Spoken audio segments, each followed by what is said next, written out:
আসসালামু আলাইকুম, কেমন আছেন সবাই? আশা করি ভালো আছেন। আজ শনিবার। রাত্রের জন্য রান্না করেছিলাম এই যে চিকেন স্টু দেশীয় সবজি দিয়ে। সকালবেলায় রান্না করেছিলাম একটা সবজির আইটেম, সেটা হলো কাঁকরোল আর পুঁই শাকের। আবার দুপুরে রান্না করেছিলাম কচুরমুখী আর পাঙাশ মাছের। এগুলো নিয়েই থাকছে আজকের ব্লগটা। সকালবেলা ঘুম থেকে উঠে আমার প্রথম কাজ বোধহয় এইটাই। এই গাছগুলোর কয়টা ফুল ফুটেছে সেইগুলো দেখতে বড্ড ভালো লাগে। এটা ঘুম থেকে উঠে ভীষণ জ্বালাচ্ছিল। দেখেন, স্কুলে যাবে, এখনও রেডি হচ্ছে না। তো ওকে একটু ধমক ধমক দিয়ে ভিতরে পাঠিয়ে দিয়েছি। তো এবার আমি রান্নার প্রিপারেশন করছি। এটা কাঁকরোলটা রান্না করব সবজি হিসাবে। যে সকালবেলায় মাছ অথবা মাংস রান্না করার মতো সময় পাওয়া যায় না, তাই এই সবজিটাকে তাড়াতাড়ি করে রান্না করব।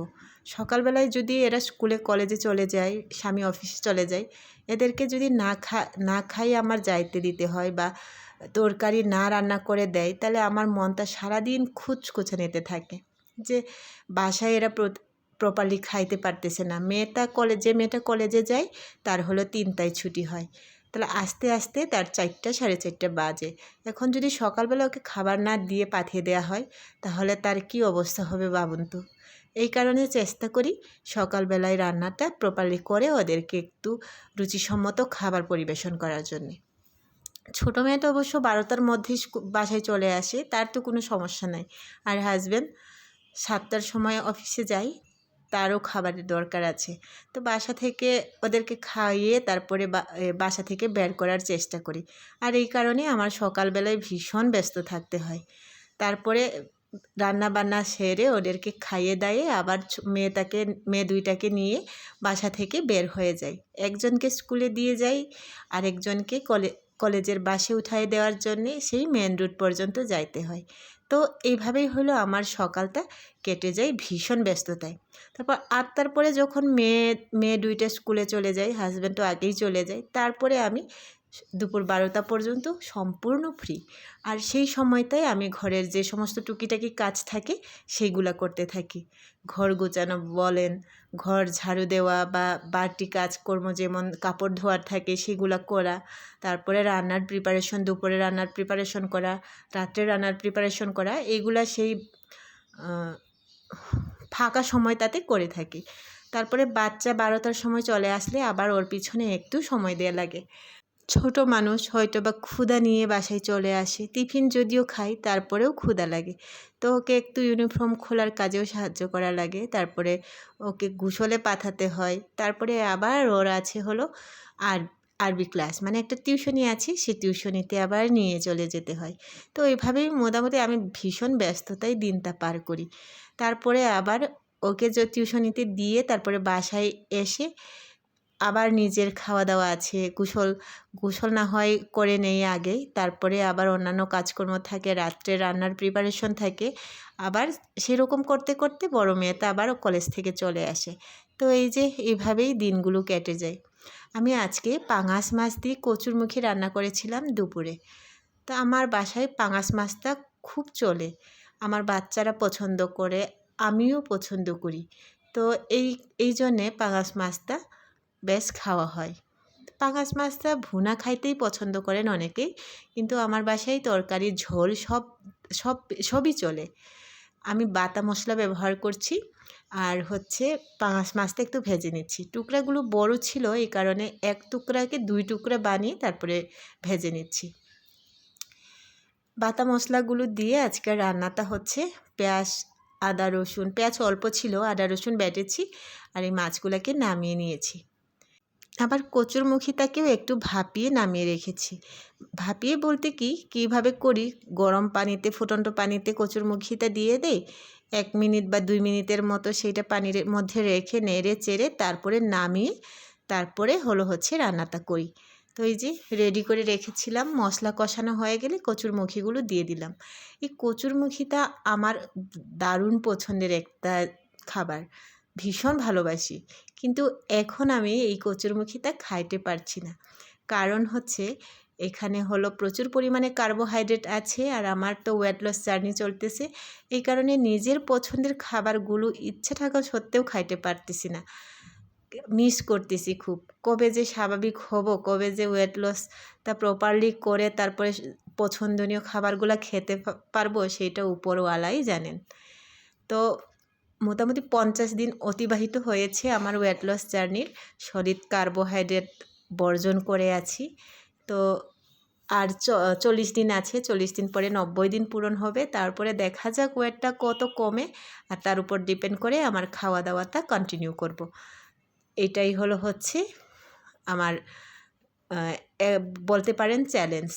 তো এই যে রান্নাটা কমপ্লিট হয়ে গেছে, একটু মাখা ঝোল করেছি। এটা পছন্দের একটা তরকারি রান্না করলাম, অথচ তাকিয়ে দেখবো খাইতে পারবো না। তো এই যে সবজিগুলো আমি নিয়ে এসেছিলাম, এখানে মূলা আছে, কাঁকরোল, পটল, আলু তো নাই, বেগুন। এই সবজিগুলো দিয়ে চিকেন স্টো রান্না করব। চিকেন স্টো রান্না করলে আমরা সাধারণত গাজর, ব্রোকলি আর বিনস এগুলো দিয়ে চিকেন স্টোটা রান্না করা হয়। ওইটা খেয়েই অভ্যস্ত, বা এভাবে রান্না করে দেখেই আমরা অভ্যস্ত। এখন ভাবছি আজকে এই চিকেন স্টোটা রান্না করব এই দেশীয়, মানে আমরা যে সবজিগুলো সাধারণত সব সময় খাই সেই সবজিগুলো দিয়ে। সাথে মেয়েকেও নিয়ে পড়তে বসিয়েছি। তো রাত্রের প্রিপারেশন এটা, রাত্রে রান্না করছিলাম, তখন এই যে সাথে নিয়ে আমি এখানে সবজি কাটছি আর মেয়েকে পড়তে বসিয়ে দিয়েছি, এরকম একটা অবস্থা। তো চিকেন স্টো রান্না করার জন্য আদা কুচি, রসুন কুচি, গরম মশলা আর পেঁয়াজ কেটে নিয়েছি। আর মাংস প্রেস পিস, এটা চিকেনের, এইটা নিয়ে নিয়েছি। এখানে বেশি মশলা ব্যবহার হয় না চিকেন স্টোতে। যে সমস্ত মশলা ব্যবহার করব সেইগুলা কুচি করেই। বাটারও দিয়েছি, আবার তেলও দিয়েছি। তেজপাতা, লবঙ্গ, তারপরে দারচিনি, এলাচ, গোলমরিচ সবগুলা দিয়ে দিয়েছি আমি। এবার রসুন কুচি, আদা কুচিও দিয়ে দিলাম, আর দিয়ে দিচ্ছি সবার শেষে পেঁয়াজ। এইগুলোকে খুব সুন্দর করে ভেজে নেব এবার। তো চিকেন স্টো রান্না করার সিস্টেমটা যেভাবে আমরা ওই যে গাজর, ব্রোকলি দিয়ে করি সেই রকমই করব, দেখা যাক কেমন হয়। পেঁয়াজ রসুনটা ভালো করে ভেজে নিয়ে চিকেনগুলো দিয়ে দিলাম। এই রান্নায় হলুদ ব্যবহার হয় না চিকেন স্টোতে, আর চিকেন স্টোতে গোলমরিচের ব্যবহারটা একটু বেশি হয়। এখানে আমি মরিচের গুঁড়া দিচ্ছি, আর আরেকটা মরিচের গুঁড়ার পরে আরেকটা দিব মাংসের মশলা একটু অ্যাড করব। যেহেতু মাংস রান্না করছি, তো মাংসের মশলা যদি না দেয় তাহলে হয়তো বা ভালো নাও লাগতে পারে, এই চিন্তা করে একটু মাংসের মশলা দিলাম, রেডিমেড মাংসের মশলা দিয়ে দিয়েছি, পরিমাণ মতো লবণ। এবার মাংসগুলোকে একদম ভাজা ভাজা করে নিব। এটা ব্রয়লারের মুরগি, তাই একটু ভেজে রান্না করলেই ভালো হবে, একটু ভাজা ভাজা করলেই ভালো হবে। তারপর দিয়ে দিলাম সবজিগুলো। ভাবুন তো, এই সমস্ত সবজি দিয়েও চিকেন স্টো রান্না করছি, কি একটা অবস্থা। হয়তো বা অনেকে বিভিন্ন ধরনের মন্তব্য করতেই পারেন এই রান্নাটা দেখে, কিন্তু এই ভিডিওটা যখন ধারণ করছি তখন খাওয়ার পরে ধারণ করেছিলাম। তো ভীষণই ভালো লেগেছিল খাইতে, যেরকম আশা করেছিলাম তার চাইতে বেশি। গোলমরিচের গুঁড়া দিয়ে দিলাম, এবার বলক চলে আসতে দিচ্ছি। এটা ঝোল কমে গেলে এর মধ্যে 2 টেবিল চামচের মতো কর্নফ্লাওয়ার ব্যবহার করব। এই কর্নফ্লাওয়ারটা গুলিয়ে রাখছি তরকারিতে দিয়ে দেওয়ার জন্যে। ব্যাস পরিমাণ মতো ঝোলটা শুকিয়ে গেছে, এবার এর মধ্যে কর্নফ্লাওয়ারটা ঢেলে দিলাম। রান্নাটা এই পর্যায়ে প্রায় শেষ, ঠান্ডা হলে নামিয়ে নেব। এই ঝোলটা আর একটু ফুটে গেলে নামিয়ে নেব। আর এর সাথে খাওয়ার জন্য বানিয়েছি রুটিটাও গোলা রুটি, যেটা আমি তাড়াতাড়ি হওয়ার জন্যে করি। খুব তাড়াতাড়িতে হয়ে যায়, এই কারণে এটা বানাতেই স্বাচ্ছন্দ্য বোধ করি। কয়েকটা রুটি বানিয়েছি, বাচ্চারা খাবে আর হাজব্যান্ড খাবে। আমি শুধুমাত্র চিকেন স্টো দিয়েই আজকে আমার ডিনারটা। তো কেমন লেগেছে আমার আজকের দেশীয় সবজিতে চিকেন স্টো রান্না করা, অবশ্যই জানাবেন। আজকে এই পর্যন্তই, সবাই ভালো থাকবেন। কথা হবে নেক্সট কোনো ব্লগে। সেই পর্যন্ত আল্লাহ হাফেজ।